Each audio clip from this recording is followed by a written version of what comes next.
Imran Khan has given a statement that his life is at extreme risk. While he said it, there is also a growing sentiment, of course, among his supporters. Nevertheless, in the case of Mr. Khan, I would advise him, if he has such apprehensions, he should bring these apprehensions to the platform and forums where he can be given some adequate protection or relief. That we have witnessed, at least in Lahore, show that it was not just a protest or an assembly that was not peaceful, it was actively violent. Different sources have complained that in Islamabad, more force was used than was necessary. So I do deplore that.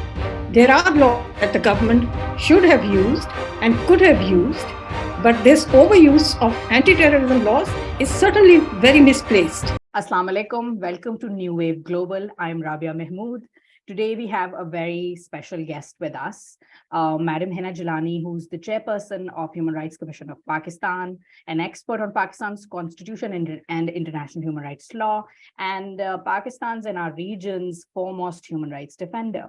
We have Madam Jillani with us. We've been doing show with her regularly on Naya Daur, which is the sister channel for New Wave Global. And we've been taking her insights on various human rights and social justice issues and the political instability, which has been ongoing in the country for a while, because it directly impacts the people of Pakistan. Thank you so much for joining us, Hina ji. First of all, we've seen that the latest is that Imran Khan has given a statement streamed the statement online that his life is at extreme risk, and he's given out a plan on how this is going to happen. He's going to be targeted and his people are going to be targeted, and he's addressed the Punjab police as well. And while he said it, there is also growing sentiment, of course, among his supporters, but also to a degree among the liberal commentators and civil society, that he's a victim of politics of revenge, just like opposition was victim of politics of revenge during his administration. What do you have to say about that? Well, I would sympathize with anybody who fears for his life, or either because of his politics or otherwise at the hands of the state or state agents.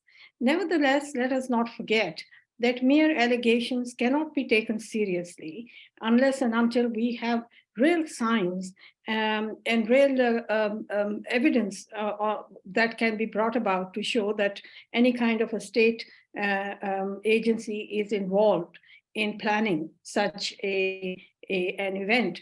I would say that, these allegations will at some point, because of the repeated way that Mr. Khan is bringing these out again and again, without any kind of a real evidence, or let's say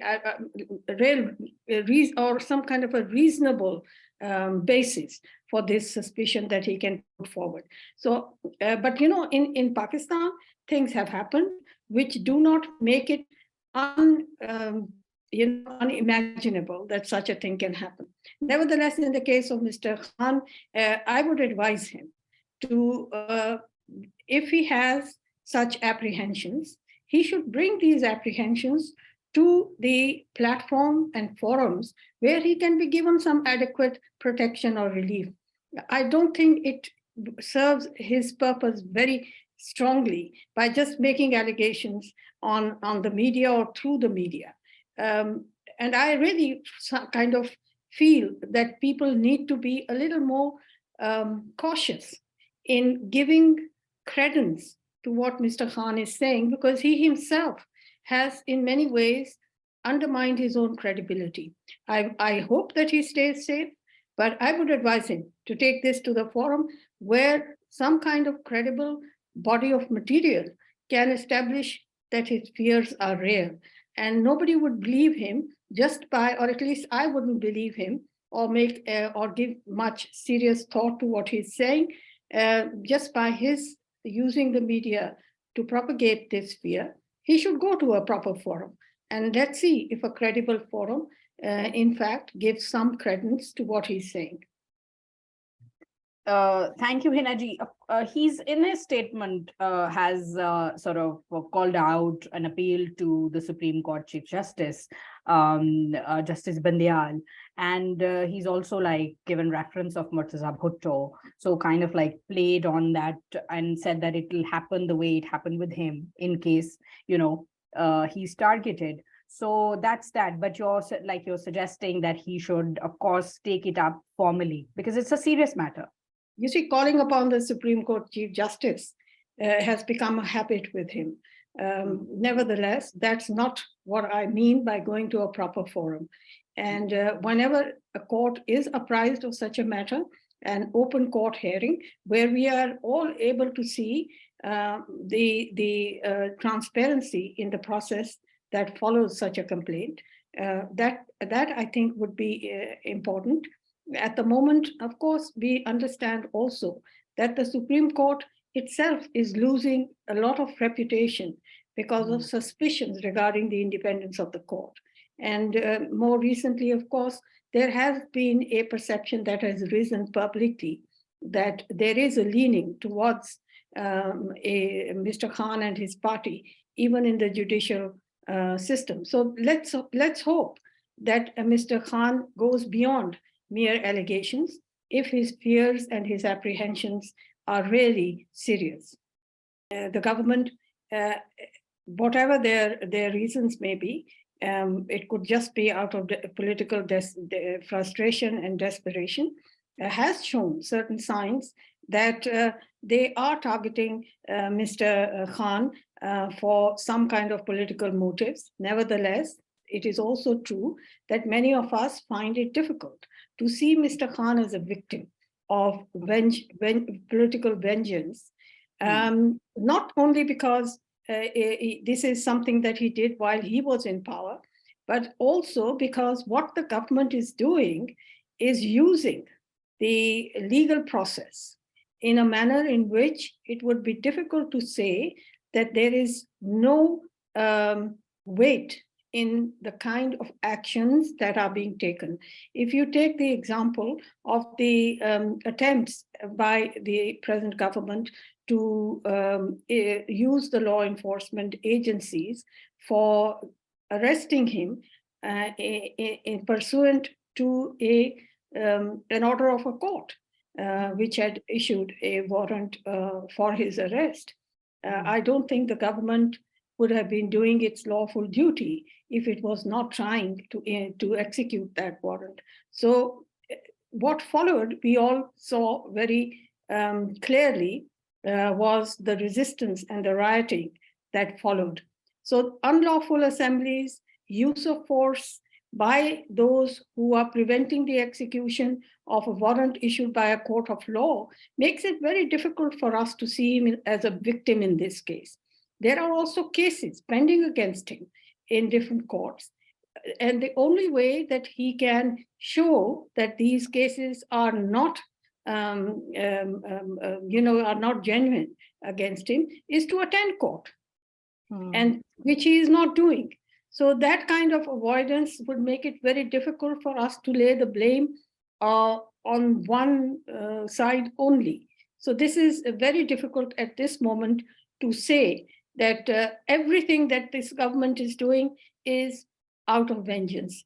There must be an element of retaliation because of what they suffered during Mr. Khan's government or rule. But the point is, there is a legal channel through which they are going. And if Mr. Khan wants to show them as the aggressors, then he has to present him before those legal forums, rather than avoiding those legal forums. At the moment, what we see is whatever the background of those cases may be, Mr. Khan certainly doesn't intend to respect the law or the rule of law.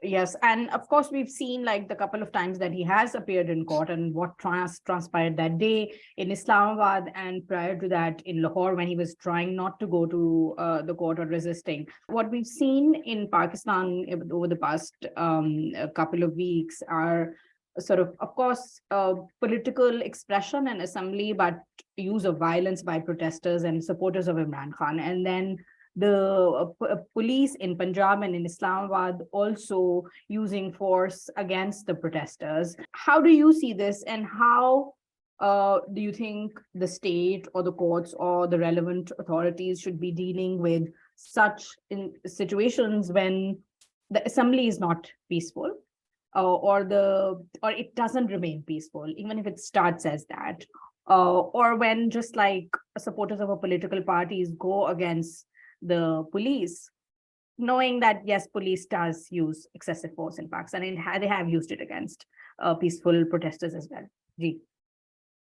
Well, I think the scenes that we have witnessed, at least in Lahore, show that it was not just a protest or an assembly that was not peaceful. It was actively violent.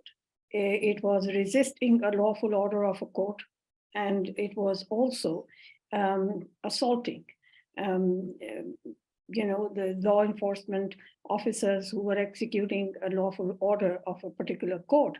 So the extreme violence that we have seen, the use of lethal weapons against the police, etc., that can only end in our concluding that this was a riot, and there was a violent crowd that was resisting a lawful order.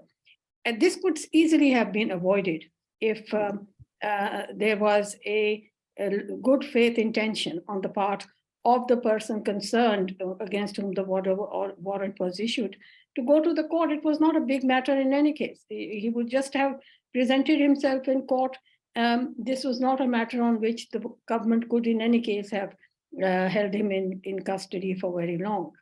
The other thing, of course, that comes to mind in this particular case was when this event happened, police were injured, and in some ways, it's very difficult to say that the police should have used absolute restraint in order to not control this very violent mob that had gathered outside Zaman Park in Lahore.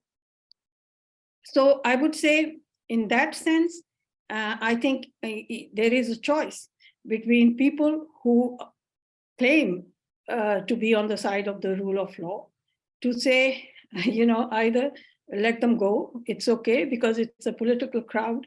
You should not deal with this as a violent assembly of people, because as a human rights activist, I believe in the right to peaceful protest.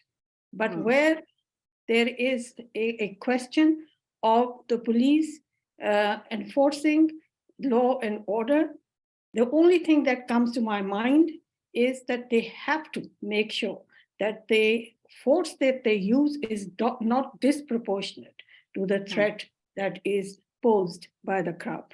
Here we have seen the willingness of the crowd to use lethal weapons like petrol bombs. They have not abstained in any way from hurting the law enforcement personnel, and many have been injured. So in that case, it's difficult to judge things from the Zaman Park scenario.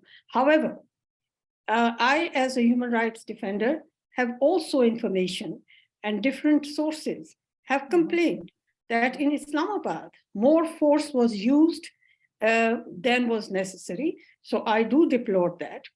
I would also say here that despite the fact that we condemn unlawfulness, we condemn rioting, we condemned a planned and deliberate use of mob violence on law enforcement, on the one hand, and the way in which the peace of the neighborhood in Zaman Park was disturbed.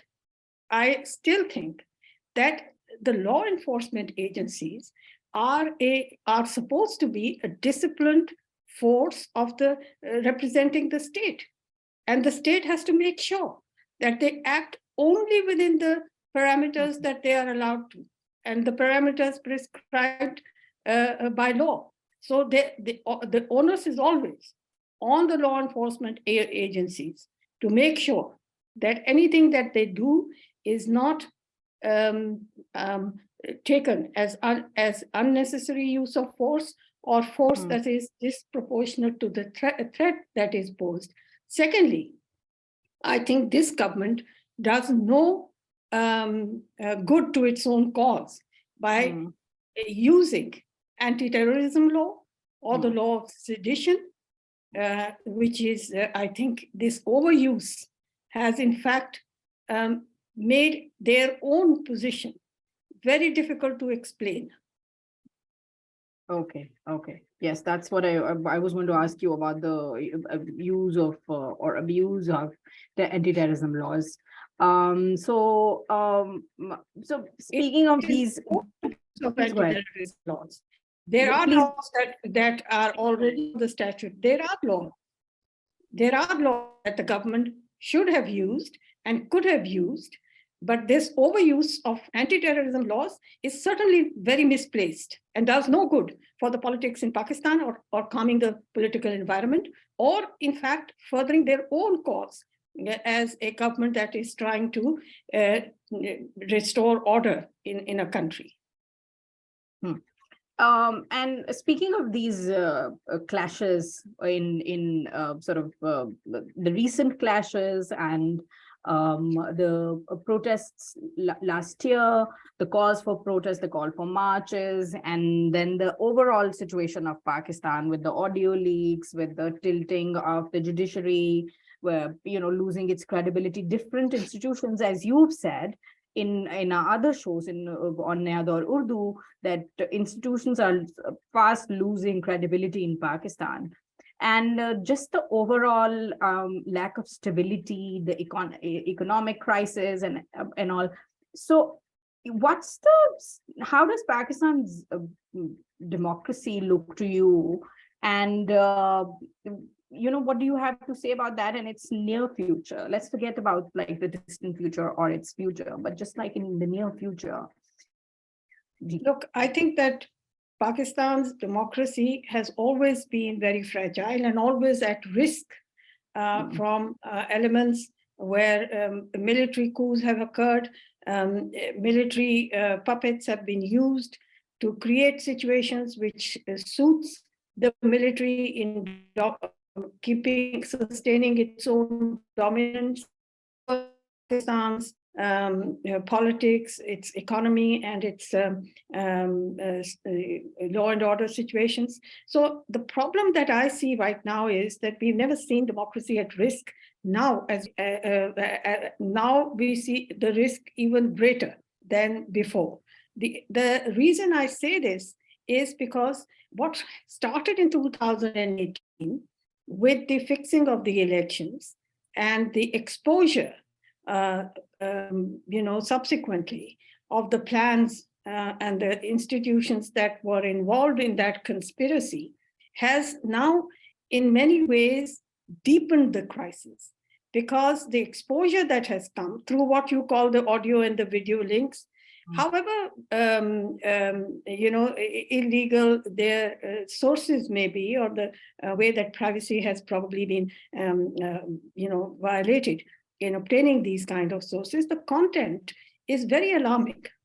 And the way that institutions have been exposed, individuals heading institutions have been exposed, and the way that these exposures show how easy it is in this country to manipulate events, to manipulate democratic institutions in a manner, and in building false narratives that sway people's mindsets towards unconstitutional behavior, but at the same time undermine values and the values of human rights. I think I find in my 40 years as a human rights defender that I have never seen this happen before. And we were hopeful starting in 2008 that now a process has begun where Parliament could become stronger and their strength would in many ways, could in many ways ensure more independence of the judiciary and a better conduct and performance by the executive. Unfortunately, what has happened since 2014 and culminated in the bad policies of the military and the planning and the agendas, nefarious agendas of manipulating elections in 2018. And then obviously what has happened now after the failed governance of PTI, and when this government, present government, took over, I think that all these judgments that were made by both political parties have in many ways made it very difficult for the people of Pakistan to retain in themselves a support for democracy. And that is a very dangerous trend in this country. Thank you, Hina Jilani, and thank you to our viewers for watching today's episode. Khuda Hafiz.